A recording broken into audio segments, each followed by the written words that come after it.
Bien, continuamos con el zinc, ¿sí? Yui dice que excluir al zinc de los metales de transición es como sacar a los gases nobles de los no metales, ¿sí? Y es como y en definitiva sería también como sacar al lutecio de los actínidos y al laurencio de los al lutecio de los lantánidos y al laurencio de los actínidos. Bien, que la configuración electrónica del zinc es 3D10 4S2, ¿sí? Y luego del zinc se empiezan a llenar los 4P. Entonces el zinc tiene como una especie de cierta estabilidad, o sea, cierta diferencia, por eso de que está justo al final de la serie de transición D. No hay que desconocer lo que dice Yui. Este autor, ¿sí? Que además ha propuesto cosas muy interesantes para la química inorgánica, ha hecho aportes muy interesantes. No hay que desconocer lo que él dice, hay que tenerlo en cuenta también y tomar una postura. Gutiérrez Ríos también incluye el zinc dentro de los elementos de transición, ¿ah? Sin embargo, yo le subí un PDF donde se excluye claramente el zinc. A nadie se le ocurriría sacar a los gases nobles de los elementos no metálicos, ¿sí? Sin embargo, la exclusión del lutecio y el laurencio de los elementos del bloque F es bastante frecuente y en algunas tablas sí aparece excluido. Bien, continuamos.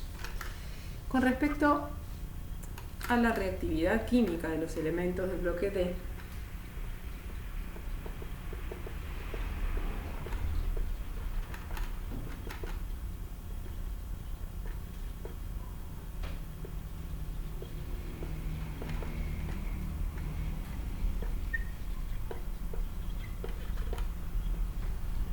vemos, ¿sí?, que los que están más a la izquierda, ¿sí?, tienen mucho más reactividad, son más propensos a formar cationes con cargas de más de 3 y también son más propensos a formar interacciones covalentes, ¿no? O sea que a la izquierda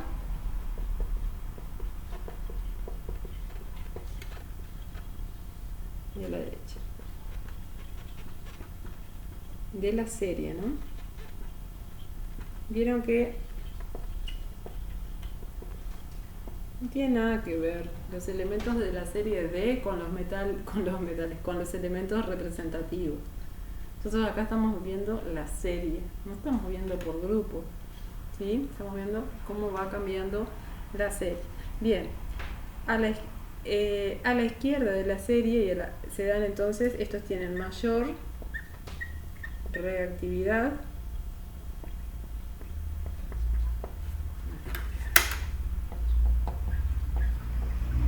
actúan con múltiples y mayores valencias, mayores estados de oxidación,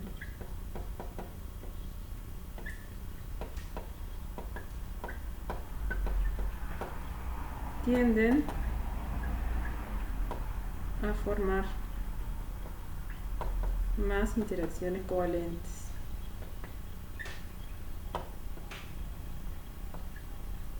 Esto es tienden, no quiere decir de que más allá del manganeso no haya interacciones covalentes. De hecho, el hierro 3 tiene interacciones covalentes. El cloruro de hierro, ¿sí?, tiene tiene covalencias, tiene una covalencia que no es para nada despreciable. ¿De acuerdo? Bien, a la derecha de la serie nos encontramos con una menor reactividad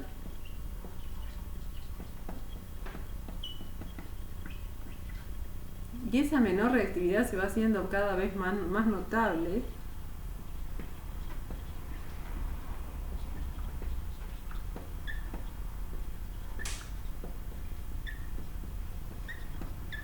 al final de la serie.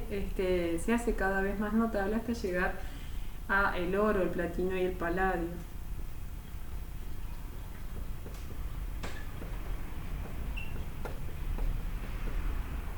que estos son los considerados los metales más nobles, ¿sí?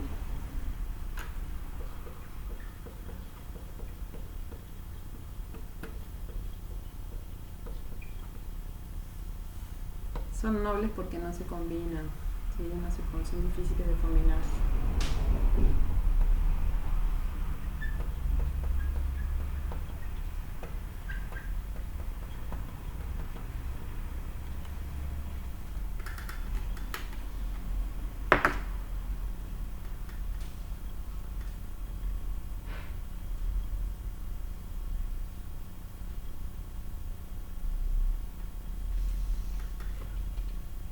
Bien, lo que no les puse en el cuadro anterior es que los de la derecha, o sea, la derecha de la serie, forman compuestos con mayor preponderancia iónica, o sea, tienen menor covalencia.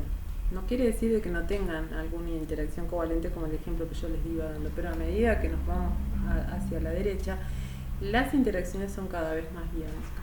¿Ah? Bien, con respecto a los estados de oxidación, ¿sí?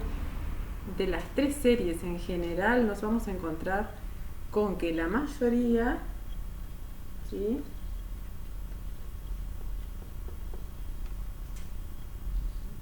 La mayoría, ¿tá? Tiene el estado de oxidación 2, pero los del comienzo no son muy estables, se hacen más estables al final. Ya lo dijimos a eso. Bien, esto tiene un fundamento en la configuración electrónica. La mayoría de los elementos de la primera, la segunda y la tercera serie, todos ellos tienen una configuración n-1, ¿sí? dx ns2. ¿Ah? O sea, esa es la mayoría. Unos pocos le sucede que pasan un electrón de acá para acá porque hay poca diferencia energética, o sea, hay una mayor estabilidad para la otra configuración, una menor estado energético. n-1 de x más 1 ns1, ¿sí? Unos pocos les pasa esto. Y a uno, que es el paladio, le sucede, miren que el paladio es un elemento que forma un metal muy noble, ¿no? El paladio, que es n-1 de x más 2 ns0, o sea que prefiere tener el d10 y el s0.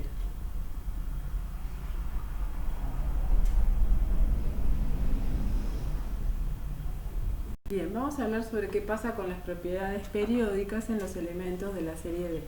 Propiedades periódicas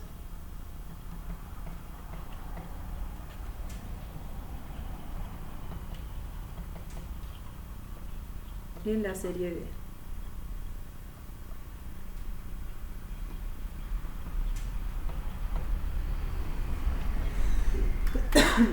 ¿Sí? Bien.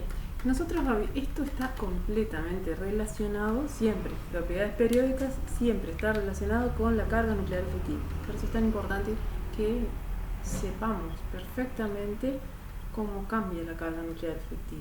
Y resulta que la carga nuclear efectiva aumenta a lo largo del periodo en los elementos de la serie D, pero no aumenta tanto como en el caso de los elementos representativos, ¿sí? No aumenta tanto. Bien, que eso ahí van a encontrar en el repartido, en los ejercicios donde ustedes mismos lo pueden comprobar, ¿sí? Mediante Slater, por ejemplo. Bien, entonces, para tener en cuenta la carga nuclear efectiva, tenemos que ver, ¿sí? Que el efecto de pantalla, que ya estuvimos viendo, que los electrones S son penetrantes y se encuentran menos protegidas por los electrones internos que aquellos electrones que están con un L más alto, L, o sea, en orbitales D, por ejemplo, o F. ¿Sí? O sea que los orbitales S ejercen un mejor efecto de pantalla que otros orbitales. Los D y los F son menos penetrantes pero menos apantallantes. Eso ya lo dijimos, lo explicamos con una gráfica. En la primera serie, entonces, los electrones no son buenos para apantallar la carga nuclear. Y me estoy refiriendo a los electrones de tipo D, los electrones que se encuentran en el 3D en la primera serie. No son buenos para apantallar la carga nuclear. Y eso provoca, ¿sí?, que haya una ligera disminución del radio. Lo mismo que pasa con los elementos representativos. Pero acá hay una ligera disminución del radio, ¿sí?, y bueno, pero también hay algo que pasa cuando se pasa del aluminio al galio, que es lo que se llama la contracción escándida. ¿Ah? Voy a anotar eso.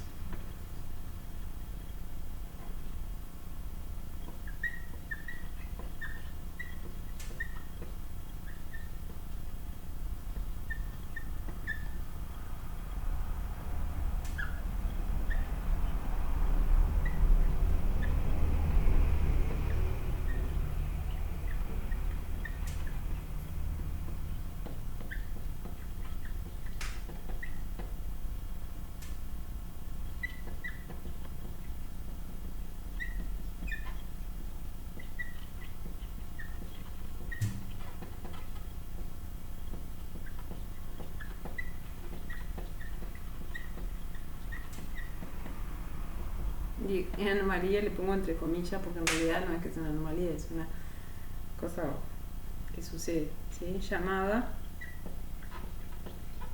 contracción lantánida,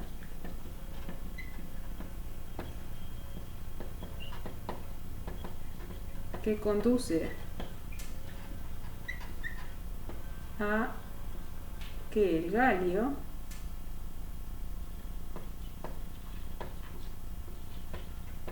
tenga menor radio atómico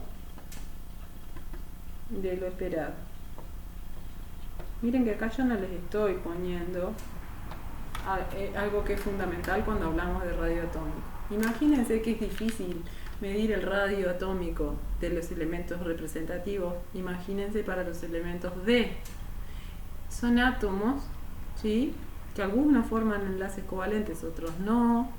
O sea que en algunos casos yo me tendré que conformar con el radio metálico, en otros con el radio covalente, con el radio... O sea, es sumamente dificultoso de tener un valor exacto del radio atómico de los metales de transición. Sumamente difícil.